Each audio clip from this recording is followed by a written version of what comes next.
자, 경유는 김포 기준의 경유 매연은 25% 이하로 나와야 됩니다. 자, HC와 O2 연료와 산소죠. 그러면 이거 순수에 대한 완전가스 CO2와 H2O 물, 순수한 물체, 예를 들어서 자연 상태에 대한 존재라고 보시면 됩니다. MPI는 14.7대 1, 그 다음에 GDI는 23에서 25대 1이라고 생각하시면 돼요.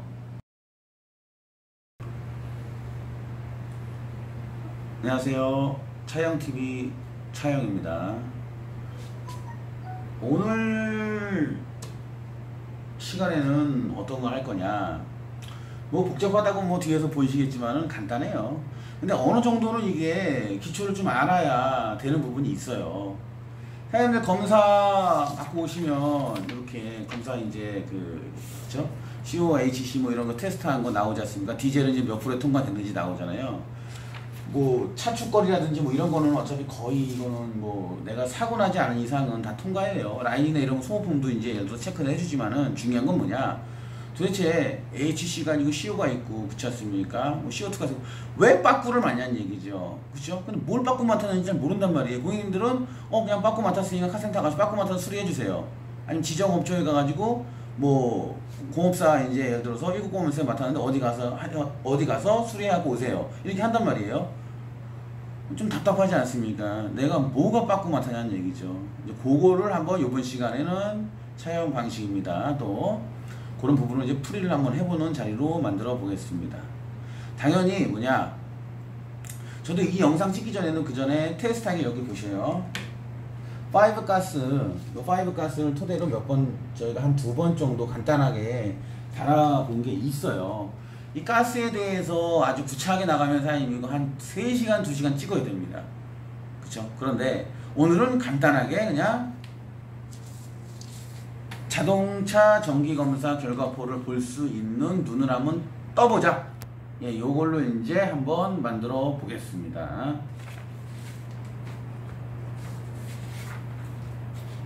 우선은 하기 전에 사장님 저희가 보면은 우리가 LPG도 있고 가솔린도 있고 디젤 있죠. 디젤은 대부분 뭐냐, 다른 거 뭐 등이 안 들어와서 뭐 해서 뭐 빠꾸 맡아 오시거나 다시 재검하시는 분들도 많은데, 중요한 거는 몇 프로 빠꾸 맡았냐. 기존에 지금 여기 보시면은 저희는 김포입니다. 지역마다 디젤 같은 경우에는 틀려요. 어디는 뭐 15%, 어디는 25%, 뭐 이렇게 다 틀려요. 35% 틀린데, 김포는 현재 저희가 받아올 때 매연이 경유 매연은 25% 이내여야 되는데 측정을 했더니 3.0 나온 거죠. 합격 이렇게 나온 겁니다. 스타렉스 제 차입니다. 키로수 21만 8천 층 건 21만 8천 단건 제 차예요. 스타렉스 타고 다니는 거 제 차인데, 요번에 이제 맡았는데 이렇게 25% 되면은 뭐 예를 들어서 뭐 뒤에서 검댕이를 잴 거 아닙니까? 그래서 광투가식으로 해가지고 그걸 읽는데 25% 밑으로 나와야겠죠. 그렇지 않습니까? 그래야 통과가 돼요. 요즘 요소수라든지 DPF 달린 차다랑은 뒤에서 유튜브 많이 나오죠. 소음기에서 손으로 닦았을 때 거의 깨끗하게 나오면 거의 통과가 됩니다. 안 밟아보셔도 돼요. DPF가 멀쩡하다는 얘기죠. 미립자 필터가요. 그런데 미립자 필터가 오래됐다든지 아니면 흡기가 꽉 막혔다든지 연소 상태가 너무 미립자 필터를 초과한 그을음이 발생되면 다 뒤로 나옵니다. 아니면 미립자 필터가 고장이 났든지 DPF가 그러면 뒤로 나와요. 그러면 어떻게 돼요? 소음기에서 쟀을 때, 검댕이를 장도에 쟀을 때 프로테이지가 김포 기준입니다. 25% 이상 되면은 뭐 35%다 그럼 10% 오버된 거 아닙니까? 줄여줘야겠죠. 정비를 해야 됩니다. 그리고 이런 검사는 뭐냐, 환경을 위해서 나온 거기 때문에 굉장히 예민하고, 저희들도 애기가 3명이지만은 우리 자식들이라든가 우리가 숨쉬는 공기를 깨끗하기 위해서 이런 검사 제도가 나온 거겠죠. 그렇죠? 그리고 이 검사 통과를 못한다는 얘기는 차량 상태가 굉장히 안 좋은 거예요. 그러면 주행했을 때 아무래도 위험한 상태가 될 수도 있다는 겁니다. 그래서 무조건 비용을 주고 강제식으로 해가지고 카센터에서 검사를 한다 이런 것도 좋겠지만은, 내가 진짜 매원이 많이 나온다고 하면은 그거는 수리를 하시는 게 원칙입니다. 이것도 국가에서 그렇게 또 어느 정도 이제 안정화 시스템으로 해가지고 검사 시스템을 다 만들어 놓은 거예요. 이런 프로테이지를요. 하지만 점점 좁힌다는 얘기죠. 이런 게 너무 힘들겠죠. 이 차주분들도 차를 샀는데 어떻게 새 차 때보다 내가 지금 현재의 상태에서 그 지역에 맞게끔 너무 강화된 데는 진짜 차 버리라는 소리밖에 안 나온다는 건데 참 어려운 얘기입니다. 정부하고도요. 이런 문제들도요. 자, 그러면 디젤은 이렇다 치고 그러면 우리가 이제 가솔린하고 LPG하고 이제 GDI 이제 가솔린 GDI하고 여기 보면은 자 보십시오. 검사 통과 치수가 220 ppm 이하로 나와야 통과가 된 겁니다. 통과가 되는 거고 그 다음에 요거는 연료 순수 연료를 쟀을 때 어디서 재냐? 소음기 뒤에다가 넣고 재는 겁니다. 전기등에 재는 거고요. 이거는 그냥 종합검사 때는 부하를 주지만 그냥 일반 검사 때는 부하를 안 줍니다. 자, 수로 상태에서 재는데 자, 그러면 220 ppm 이하 HC 연료 탄화수소 이렇게 돼야 된다는 얘기고요. 그 다음에 CO 1.2% 이하로 나와야 된다는 얘기예요. CO 우리가 말하는 일산화탄소 연탄가스죠. 마시면 죽어요. 예. 얘가 산소를 좋아해가지고 그 안에 산소가 없어요. 얘 산소하고 결합하려니까. 그러니까 어떻게 해요? 연탄가스 마시면 동치미 국물 먹었나요? 시원하게. 자, 그런 예 추억이 있는데 그래서 일산화탄소는 안 좋습니다. 차이는요. 자, 그리고 13.5 이상 CO2 이산화탄소 이거 완전 연소에 대해서만 나오는 건데 이산화탄소는 13.5 이상 14% 이상 가까이 나오는 게 좋습니다. 14% 좀 넘는 게 더 좋고요. 그 다음에 산소는 거의 0 나와야 돼요. 여기서도 거의 0이 가깝게 나와야 됩니다. 네, 가깝게 나와야 되는 부분이 있고요. 네. 뭐 대략 한 15 쓸까요? 네. 산소에 대한 부분은 특별하게 나오는 건 없습니다. 자, 그 다음에 제일 중요하죠. 지금 가장 검출하는 게 이산화탄소, 그 다음에 탄화수소, 그 다음에 질소산화물. 요 놈도 나쁜 놈이에요. 우리 환경에는요. 이 질소산화물이 550 ppm 이하로 나와야 검사 통과되는 겁니다.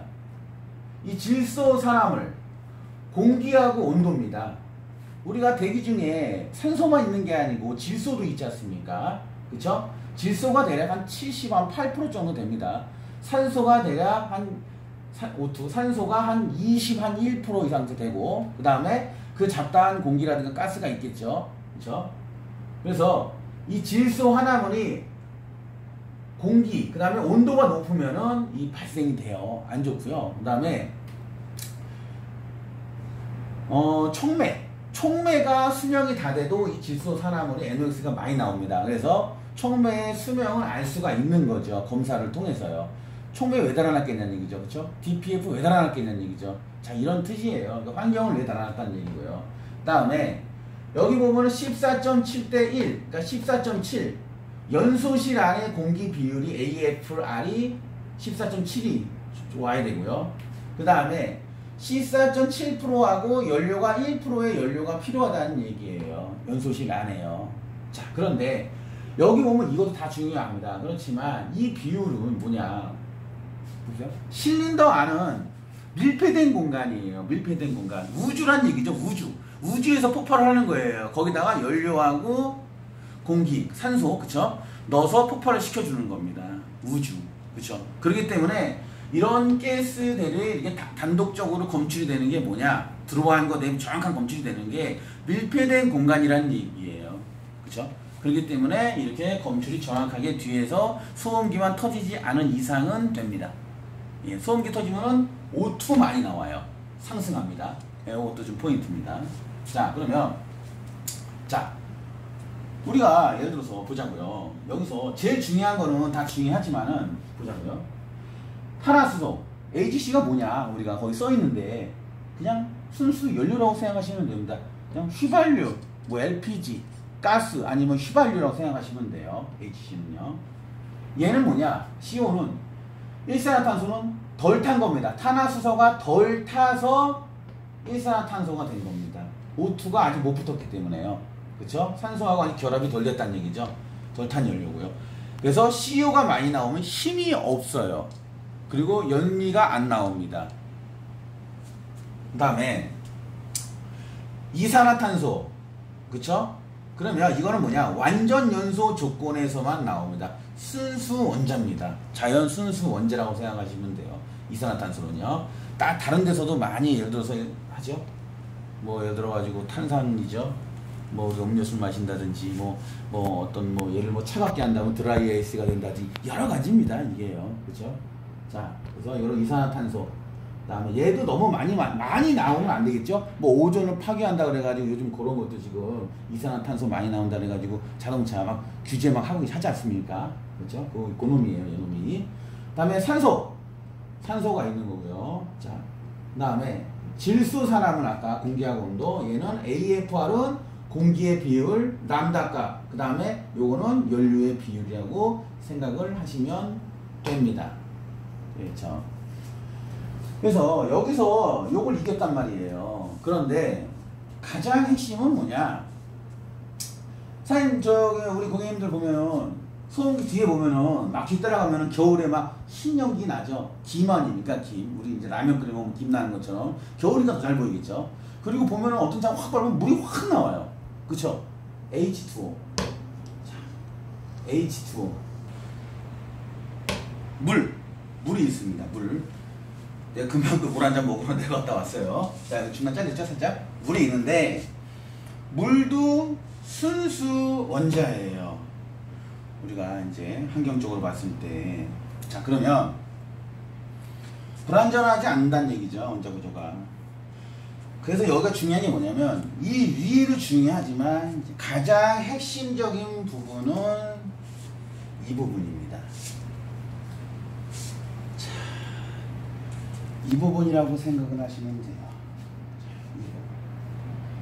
그러면 우리가 엔진에다 뭐 넣어줘요? 기름 넣죠. 연료통에다가. 그쵸? HC. 그쵸? 연료 넣고. 그 다음에 대기 중에 있는 공기를 빨아서 그 안에 있는 산소를 이용하는 거 아닙니까? 그래서 연료를 타개할 수 있는 게 산소가 타개할 수 있는 거 아닙니까? 그렇죠? 그러면 보자고요. 분자가 어떻게 변해서 CO2. 그쵸? CO2, 이산화탄소,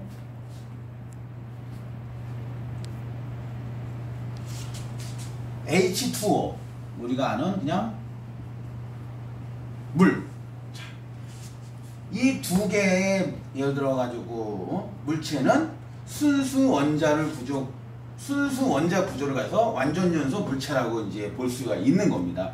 우리가 이제 생물적으로 이제 봤을 때요. 자, 그러면 보자고요. 그러면 우리가 보자고. 연료하고 산소를 공기 중에 우리가 해서 집어넣어서 연소실을 넣어서 폭발을 시켰다면 뻥 하고 힘을 잘 나갔어요. 그러면 그 가스가 도대체 연료하고 산소가 뭘로 바뀌냐는 얘기죠. 분자 구조가. 그렇죠?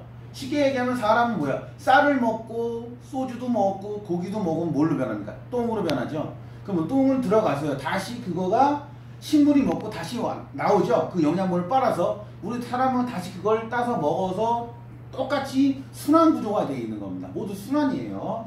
자, 그러면 연료에 예를 들어 가지고 우선은 이산화탄소가 어떻게 이제 구조가 이루어지냐? 연료의 H 분자 어디 갔어? 자, 이산화탄소는 자, 그 다음에 연료의 C 분자, 그렇죠? 이렇게 있죠. 그 다음에 산소의 O2 분자 이렇게 있죠. 자, 그러면 이산화탄소는 CO2 아닙니까? 그래서 요 C 분자가 하나 이렇게 붙습니다. 그리고 O2 분자가 이렇게 붙죠. 그래서 CO2가 되는 겁니다.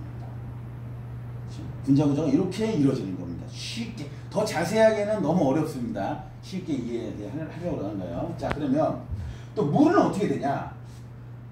그렇죠? 여기에 보면은 H2하고 또 이렇게 있지 않습니까? 그래서 산소는 이렇게 뒤로 붙고요. H 분자는 여기 H가 이렇게 오는 겁니다. 이해되십니까? 연료의 H C인데 C는 이쪽에 CO2하고 그죠? 이쪽으로 CO2 그죠? CO2 쪽으로 오고 산소 결국은 뭐냐 연료하고 산소와 폭발을 해서 분자구조 뻥 하는 순간 HC 그 다음에 O2가 분자구조가 순간 바뀝니다. 그때 연소적으로 바뀌는 게 바로 뭐냐면 이산화탄소와 물로 바뀌는 겁니다. 그게요. 완전 연소 조건에서. 그래서 연료의 H 분자하고 산소 분자가 이렇게 합치면은 H2O 그쵸? H2O가 되는 거고요. 그 다음에 이쪽에 연료에 예를 들어 C 분자하고 산소하고 합쳐지면은 요게 CO2가 되는 겁니다. 이렇게 생각을 하시면 돼요. 자, 그러면 완전 연소 조건이니까 어떻게 돼요?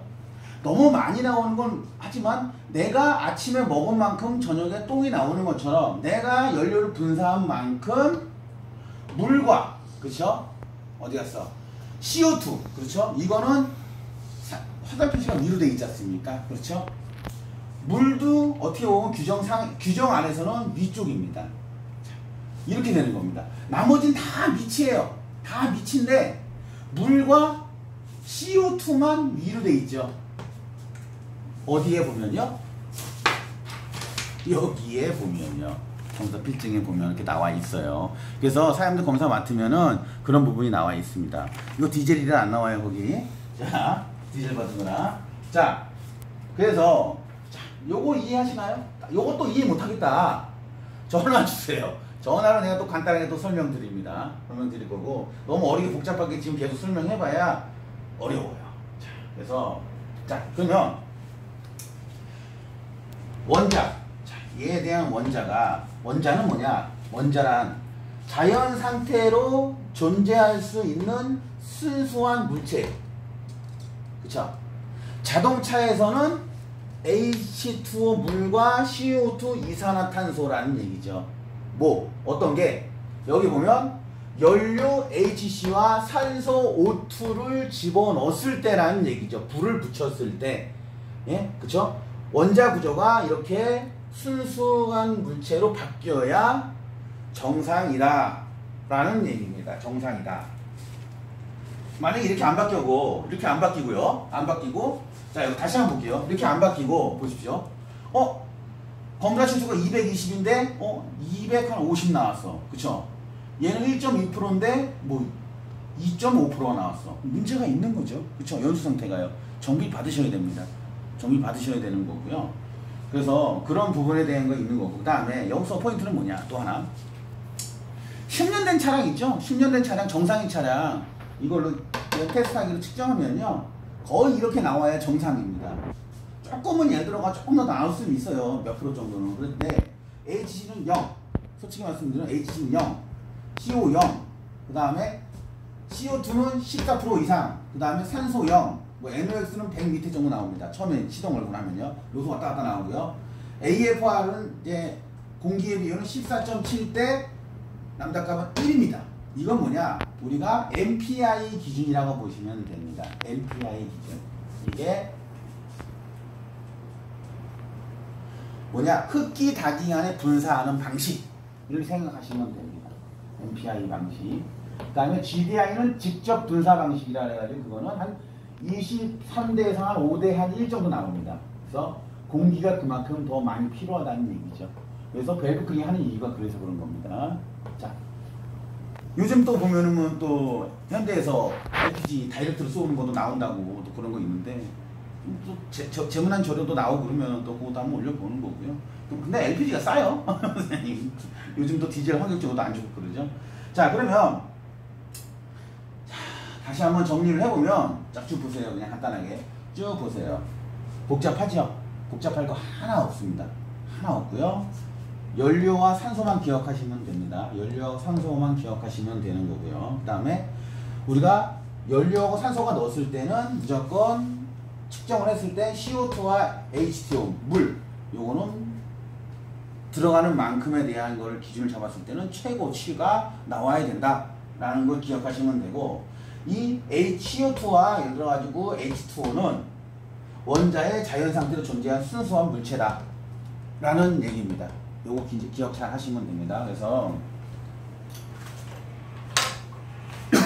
검사 이거 필증 나왔을 때 뭐 예를 들어 가지고 너무 많이 나온다고 해가지고 너무 걱정하지 마세요. 정비 우리 그 대한민국 정비사들 굉장히 뛰어난 그 능력을 갖고 있습니다. 충분히 그 치수 안으로 들어올 수 있게끔 정비가 다 가능해요.